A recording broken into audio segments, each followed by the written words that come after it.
सिर्फ 1 मिनट। क्या आपको किताबों का मुताला करना आता है? आपको ये सवाल बहुत अजीब सा लगेगा, लेकिन पहली बात तो ये कि मैं आपको याद दिलाऊंगा कि पिछले दिनों मैंने आपसे एक वीडियो में कहा यह था कि मुताले की 3 किस्में होती हैं। एक वो होता है जिसे हम टालू मुताला कहते हैं, और यानी जैसे हम सिर्फ टाइम पास करने के लिए या थोड़ी बहुत ज़हनी तफरी के लिए हम मुताले को करते हैं, किताब पढ़ते हैं, अफसाना या नावल पढ़ते हैं, लेकिन उसमें या अखबारात पढ़ते हैं या मैगजीन्स पढ़ते हैं, लेकिन वो सारा वक्त लगाने के बाद हमें ये नहीं मालूम होता कि हमने वो क्या सीखा, क्या पाया, उससे क्या जिंदगी के सबक मिले। ये वक्त टालने का मुताला है, और मैंने कहा था कि वक्त टालने के लिए मुताला करना मेरा ख्याल है वक्त ज़ाया करने की बात है, और कोई मुस्बत काम कर लें। दूसरा मैंने आपसे कहा था कि गवाऊ मुताला, कि हमने पहले से अपने अपने को नज़रियात कायम कर लिए हैं, और अब हम ये करते हैं कि सिर्फ ऐसा मुताला करते हैं कि जहाँ पे हमें कोई हेट मैसेज मिल सके, जहां हम लोगों को साबित कर सके तुम गलत हो और हम सही हैं। उस गवाऊ मुताले के अंदर हमारी सारी अप्रोच मनफी होती है कि हम साबित कर सकें कि दूसरे गलत, हम और हमारे अकायद सही हैं। ये भी वक्त ज़ाया करने की बात है। तो मुताला अगर सिर्फ वक्त को टालने के लिए किया जाए या मनफी जज्बात को उभारने के लिए, चाहे वो सियासी हो, चाहे वो फिरका वाराना हो, और चाहे वो वल्गर हो, ये सारा का सारा बेकार है। अब बचता है कमाओ मुताला, जिससे आप कुछ सीखते हो। तो पहली बात तो ये है कि जो मुख्तलिफ किस्म के सर्वे हुए हैं पाकिस्तान में, 75% से ज्यादा लोगों ने जिंदगी में कभी कोई किताब नहीं पढ़ी है। मैं पढ़े लिखों की बात कर रहा हूं, सिवाय से कि जो उनको इम्तिहानात के पास करने के लिए जो उनकी रिकमेंडेड बुक्स थी या कोई इमदादी किताबें, सिवाय उन किताबों की जो उनके कोर्स में दाखिल थी या इम्तिहान पास करने के लिए कोई उनको सप्लीमेंट्री किताबें पढ़नी पड़ेगी। पूरे मुल्क के 75% पढ़े लिखे लोगों ने पाकिस्तान में जिंदगी में सिवाय इम्तिहान पास करने के जो निसाबी किताबें या जो इमदादी किताबें होती हैं इम्तिहान पास करने की, इसके अलावा कोई किताब पढ़ी ही नहीं है।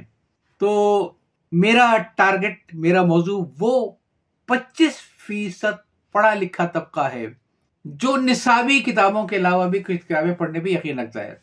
असल में देखिए, कुछ बुनियादी गलतियां हैं किताब पढ़ने के अंदर। हम बगैर कोई सवाल जहन में रखे हुए किताब को पढ़ना शुरू करते हैं। सफ़ा नंबर 1 से शुरू कर दिया, 3 तक आते आते जुमाई आई, और 5 के अंदर जाते आते फिर आदमी को नींद आ गई, और फिर इंशाल्लाह वन डे इंशाल्लाह। मैं ये वो किताबों की बात कर रहा हूँ जो हम कोई इल्म हासिल करने के लिए किताबें पढ़ते हैं। हम बगैर किसी प्लानिंग के किताबें पढ़ते हैं। तो किताबें पढ़ने के लिए जरूरी है कि सवालात आपके जहन में हों, और पढ़ते वक्त आपको यह अंदाजा हो कि इसका जवाब कहां से मिलेगा। चाहे उस किताब के अंदर कोई इंडेक्स का पोर्शन है, चाहे उस किताब के फहरिस्त मज़ामीन है, वहां से उस सवाल के बारे में तलाश करें कि जवाब यहाँ पे है या नहीं है, स्किप करें। कभी कोई किताब आप इस तरीके से ना पढ़ें कि सफ़ा नंबर 1 से पढ़ने की कोशिश करें। कभी कोई टेलीफोन डायरेक्टरी, ये चलिए वो तो जमाना पुराना हो गया। कभी कोई डिक्शनरी में कोई लफ्ज तलाश करना हो, आपने सफ़ा नंबर 1 से देखा? नहीं, आप सीधे वहीं पे जाते हैं जहां जवाब मिलने की तवक्को होती है, और फिर ये देखते हैं कि मेरी तसल्ली का जवाब मुझे मिला या नहीं। अगर नहीं मिला तो मैं कहीं और तलाश करूं। आजकल बहुत अच्छा ज़माना है, डिजिटल किताबों का ज़माना है, उसमें आप उसको सर्च ऑपरेशन से भी पढ़ सकते हैं कि वो लफ्ज़ को सर्च कर लीजिए कहाँ पे आ जाएगा। एक किताब जो मेरे पास है और उसका जो मैं मुताला कर रहा हूँ, तो उसको मैं कैसे पढ़ूँ? तो ध्यान में रखिए कि हम बुनियादी गलती ये करते हैं कि पहली बात तो हमने गलती ये की कि सफ़ा नंबर 1 से स्टार्ट किया। वो मैंने आपको बता दिया कि बहुत बड़ी गलती है वो। हमेशा सवाल जहन में हो पहले से, फिर सोचें कि कहाँ पे किस चैप्टर में इसका जवाब मिलेगा, मैं से उसको पढ़ूंगा। और दूसरी गलती है कि जब हम उस सफ़े में पहुंचते हैं तो हम क्या करते हैं, हम ये करते हैं कि सतर को लफ्ज़ बलफ्ज़ पढ़ते हैं, दाएं से बाएं या बाएं से दाएं, अंग्रेजी या उर्दू जैसे भी हो, और फिर ऊपर से नीचे। ऐसे मुताला नहीं करना चाहिए। किताब जब खुली हो तो आपकी नजरें मरकूज हो उसके दरमियानी हिस्से के ऊपर।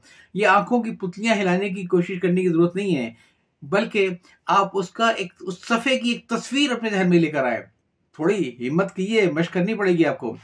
जब वो सफ़ा एक तस्वीर की मानिंद आपके सामने होगा और आप आंखों की पुतलियों की हरकत नहीं कर रहे होंगे, तो फिर आपको उसमें अल्फाज तलाश करना बहुत आसान होगा। वो कैसे?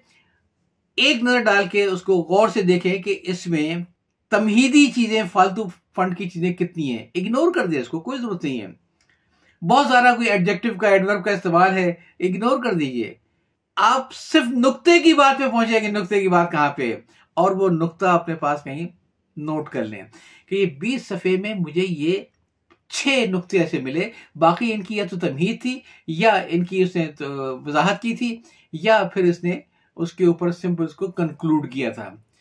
تو کتاب کھلی ہو، صفحہ سامنے ہو، آنکھیں حرکت نہ کر رہی ہو دائیں سے بائیں اور بائیں سے دائیں یا اوپر سے نیچے، بلکہ آنکھیں بالکل سیدھے کتاب کے صفحے کے وسط پہ ہو، اور اس میں آپ کی ورڈز کو تلاش کریں، اس کے آس پاس کے سینٹنسز کو دیکھیں، تو پھر آپ اس میں کم سے کم وقت میں زیادہ سے زیادہ نکات حاصل کر لیں گے.